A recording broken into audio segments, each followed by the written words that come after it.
Seems like a pretty good guy, doesn't he? And he will be our window into fall. He's a teacher. His name is TD. It's our final turn of Shogun, other than the scoring round, which will probably end up being its own video this time because I don't want to squeeze in our finish. And we need to give our characters a proper goodbye. So, but for now, let's focus on TD and let's look at how he is.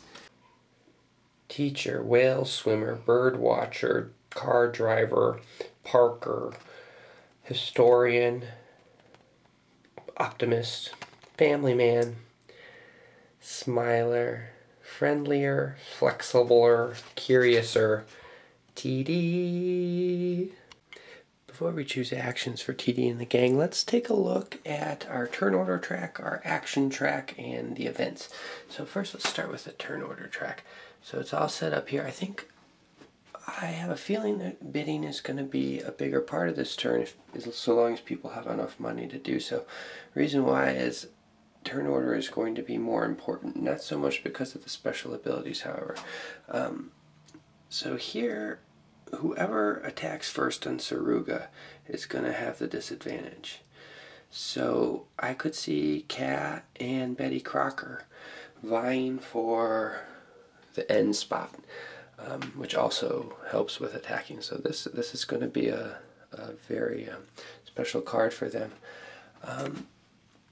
As far as TD goes, he might be concerned with this area. He might want to attack last, because if Harima comes in, then he'll have a chance to counterattack with Wakasa, although he's not really thinking he wants to attack with Wakasa. So it's going to matter in a lot of these configurations. I won't go into too much more detail on that.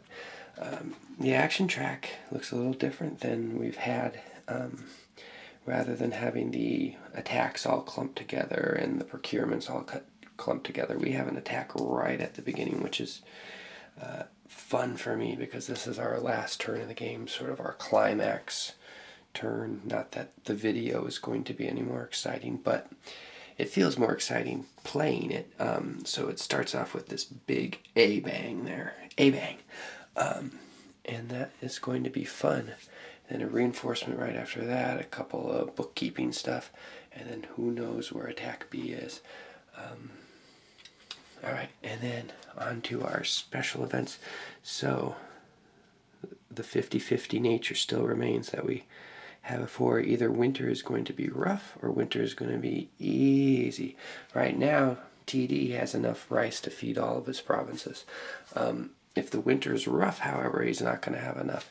TD, being the family man that he is, wants to make sure that he can provide for everyone. So he'll probably try to get a lot of rice this turn, although I doubt he'll be able to get enough to push it up to, what does he need? He needs 13.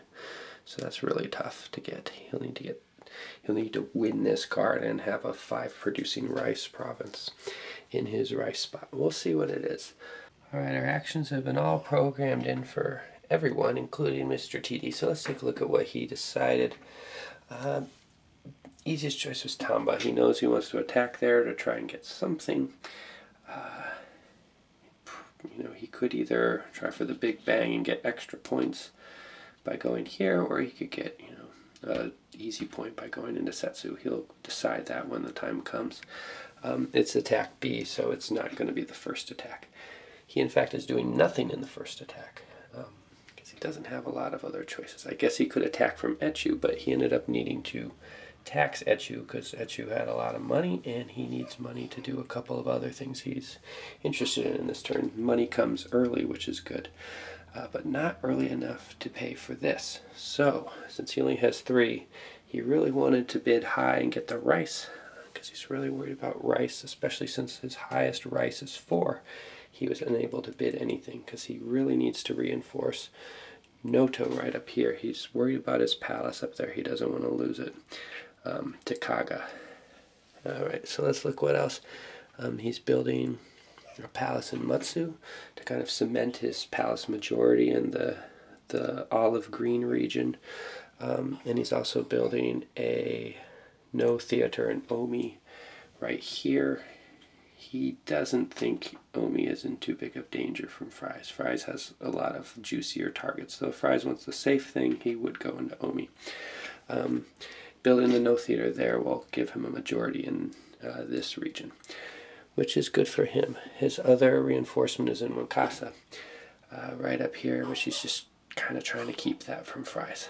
Turn order bidding is all finished, and TD did not get what he wanted. He ended up with the treasure chest, which no one wanted. He was the last one to get his choice. No one wanted the treasure chest because everyone pretty much budgeted what they needed for this turn. No one's thinking about future turns anymore because whatever's not spent, I believe, goes away. So that's where he ended up. Kat had an interesting decision to make. She could have either gone for the rice, which would have, helped her given this scenario here. However, she took instead this one in order that she would get to go for sure behind Betty Crocker. Now, one of the reasons that was a tough decision is because she actually has nothing there. She's going to get no benefit from that other than turn order. And she spent a whopping 2 chests to get that privilege. Fries got the rice, which is good for him. He's only got 1 on the rice track. So he's not going to make up all the ground he needs to make, but whatever he does will make the revolts less bad. Betty Crocker ended up with the defensive bonus. Not bad in this turn. There's probably going to be a lot of fighting. And TD ended up with the wah, wah, wah.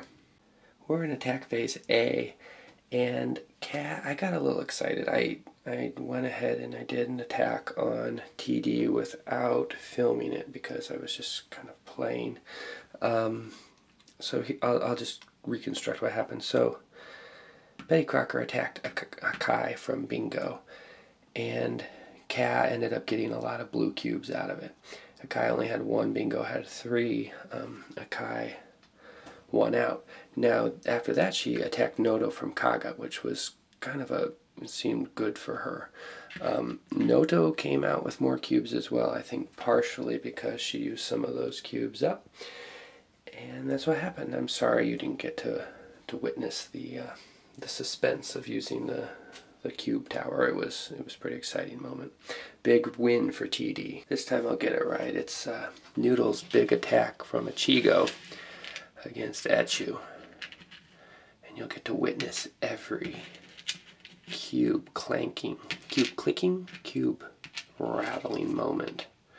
First we pick up the yellow cubes of Noodles. Then we pick up the purple cubes of TD. We transport all our cubes to the cube tower. We give Noodles an additional yellow cube because of her special ability. We pick up the cubes from the tray.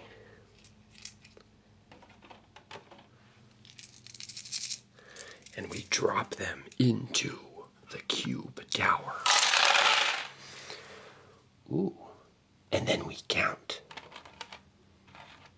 We match up cubes to see who the victor is. Noodles has taken the province. And now there's an empty space where TD's taxing province once was. That was a rough move on him because now he cannot get any funds to fund the rest of his little projects he wants to do this turn. The rest of the turn is going to be an exercise in poverty, I'm afraid. Yeah, so TD just had to blow the last of his money reinforcing Noto. Total waste. The reason why is the attack on Noto already happened from Kaga. He was hoping maybe it would happen in attack B. It happened in attack A. There's really no use for those troops, but he had to do it because it came up there. So the rest of the turn, other than collecting rice and attacking from Tamba, that's about all TD has left to do. The rest of us is going to be pass, because he has no money. Alright, we're just about midway through the rice phase, and some TD-related incidents have already happened. First of all, TD lost Yamato due to the flock of farmers that destroyed his 1 army there. Bad for him, he got his rice, however, and good for him because up next was Harima with Betty Crocker, and he lost quite a lot of armies due to farmers there. I think a lot of them were actually initiated by TD's business here. So they heard about the injustices in Yamato, were upset about it, and overreacted against the forces of Harima, thus really thinning him out and leaving him ripe for TD's picking in attack phase B. TD's Tamba is definitely going against Harima. We're in attack phase B, the last action of the turn. Just had a lot of building for a while. And so we'll have this last little bit of action, and then we'll move on to winter. There's a whole mess of cubes here. There's no reason for him to hold any back. See what happens. See what the farmers have helped him gain. Ooh, that's fitting. There's a black and a purple cube in there. And he took it. Big win right there for TD. That province is worth 3 points because he's going to be splitting the most temples for the region with noodles, and it's worth 1 for the building and 1 for the province itself. Plus it takes those 3 points away from someone who's very close to him in the scoring track, probably his biggest competitor for winning. That could have decided the game right there. Actually, it would have been the farmer revolt that decided the game, perhaps. Or, you know, we could keep going back to perhaps it was the farmer revolt here that decided the game. So his decision to go after the rice in Yamato that turn is what decided the game. Or you could say that it was his decision to go after rice in Yamato the turn before that, or someone else's decision to do something that put more farmers in the tower that cost it. We could keep going back. But I think the transfer of this province could mean something. We'll see how the scoring turns out. Betty Crocker's final attack of the game, his turn ended up being well before cast, so he opted not to go against the heavily fortified Saruga, which he was kind of hoping for, because he figures she's just going to take it back from him. So instead he decided to go right after Ka and Sagami. She's got the farmers against her. He might be able to get some points there rather than try to take the long shot. Fry's final attack of the game, he's in a Chizen. He can either go for Kaga and get kind of the sure bet, no theater, or he could try and get the temple and the no theater. Since the farmers are against TD in this province, he's going that direction. Fries took Wakasa. Things have changed. Not a lot of purple left on the board. Our Noodles has the final attack of the game. She was probably going to go for Mino, but look at that. That is tempting right here. 2 palaces in Totomi. Pretty good move by Fries to try and take her attention. However, Fries did not reckon that Noodles likes to play big, and if she captures Mino, she's going to have the majority of palaces in this middle region and be able to take all the extra points herself rather than having to share it with Fries there. So she's going Mikawa against Mino. It's been a bittersweet autumn for TD. He had the world and he lost so much, and I don't really know why. He's been playing kind of conservatively, rather conservatively. I don't know where he slipped, why it is the way he is. Maybe it's just the actions of the other players. They all just kind of saw this big juicy meat pie on top of everything and wanted to dig in. I don't know. There's a lot I have to learn about this game, which those of you who have played it and are watching can definitely see the choices made are not the most optimal choices. But that's all right. So we'll come back with scoring the winter time after the revolts.